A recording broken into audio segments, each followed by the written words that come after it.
بھائی عزیز بسطامی رحمۃ اللہ تعالی علیہ کے بارے میں آتا ہے کہ ان کے حلقہ احباب کے اندر کچھ دوست بیٹھا کرتے تھے. ان میں سے ایک شخص نے ان کو آ کر بتایا کہ آپ کے علاقے کے اندر ایک عورت ہے جو جسم بیچتی ہے اور آپ اللہ کے نیک بندے ہیں, تو آپ اسے دعوت فکر دیں تاکہ وہ اس گناہ کو چھوڑ دے. بھائی عزیز بسطامی رحمۃ اللہ تعالی علیہ نے اس عورت سے بات کی اور اس سے کہا کہ بھائی تم جو رات کی قیمت لیتی ہو وہ آج کی قیمت مجھ سے لے لو اور آج کی رات جو ہے یہ میرے نام کر دو, کسی اور کو جو ہے اس طرف نہیں آنے دینا اور کسی اور سے قیمت بھی نہیں لینی. بھائی عزیز بسطامی رحمۃ اللہ تعالیٰ نے اس کی رات کی قیمت ادا کر دی اور اسے کہا کہ میری چند شرائط ہیں اس کو تم پورا کرو. اس نے اس کو غسل کروایا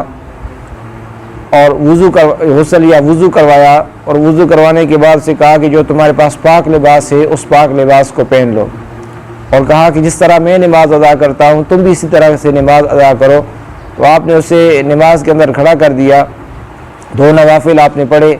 اور جب حالت سجدہ کے اندر وہ پہنچی, سجدے تک اسے پہنچایا.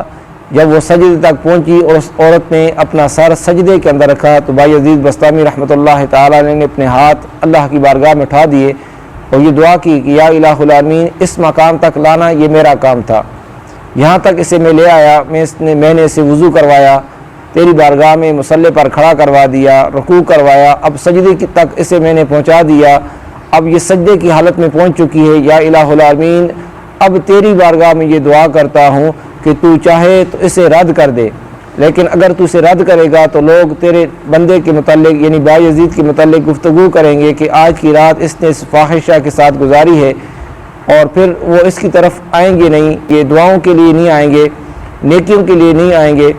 اور اگر تو اس کے گناہوں کو معاف کر دے, اسے اپنے نیک بندوں میں شامل کر دے, تو یقیناً یہ بھی لوگوں کو نیکی کی دعوت دینا شروع کر دے گی. تو رب تعالیٰ نے بھائی عزیز بسطامی رحمۃ اللہ تعالیٰ علیہ کی دعا کو قبول فرمایا اور اس فاحشہ عورت کو جو جسم بیچا کرتی تھی اللہ رب العزت نے اس کے گناہوں کو معاف فرما دیا. تو سامعین محترم, اس سے ہمیں معلوم ہوا کہ جب کوئی نیک بندہ ہمارے لیے دعا کرے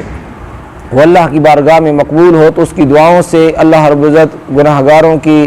گناہوں کو معاف فرما دیتا ہے. تو نیک بندے کی دعاؤں کی وجہ سے, ان کے پاس جانے کی وجہ سے, جب انسان کے دل میں یہ ارادہ ہو کہ جس طرح اللہ رب العزت نے اس پر مہربانی کی ہے, جب میں اس کے قریب ہوں گا تو رب تعالیٰ مجھ پر بھی مہربانی فرمائے گا, مجھ پر بھی کرم فرمائے گا. جس طرح اس پر کرم ہو رہا ہے, اس پر رحم ہو رہا ہے, تو اگر میں اس کے قریب ہو جاؤں گا تو مجھ پر بھی رحم ہوگا. تو رب تعالیٰ یقیناً اس کی اس خلوص کی وجہ سے, اس اخلاص کی وجہ سے, اس اچھی نیت کی وجہ سے اللہ رب العزت اس پر مہربان ہوتا ہے اور اس کے گناہوں کو معاف فرماتا ہے. صحبت تالے تورا تالے کنن کے برائی کے ساتھ, جب آپ اس برے کے ساتھ آپ اپنی صحبت رکھیں گے, اس کے ساتھ آپ بیٹھیں گے, تو یقیناً وہ آپ کو برائی کی طرف جو ہے رغبت دلائے گا, آپ کو بھی برا بنا دے گا. اور صحبت ساحلے تورا سالے کنن, اور نیک بندے کے پاس جب آپ بیٹھیں گے, نیک بندے کی صحبت اختیار کریں گے, تو اس کی نیک بندے کی صحبت آپ کو جو ہے نیک بنا دے گی.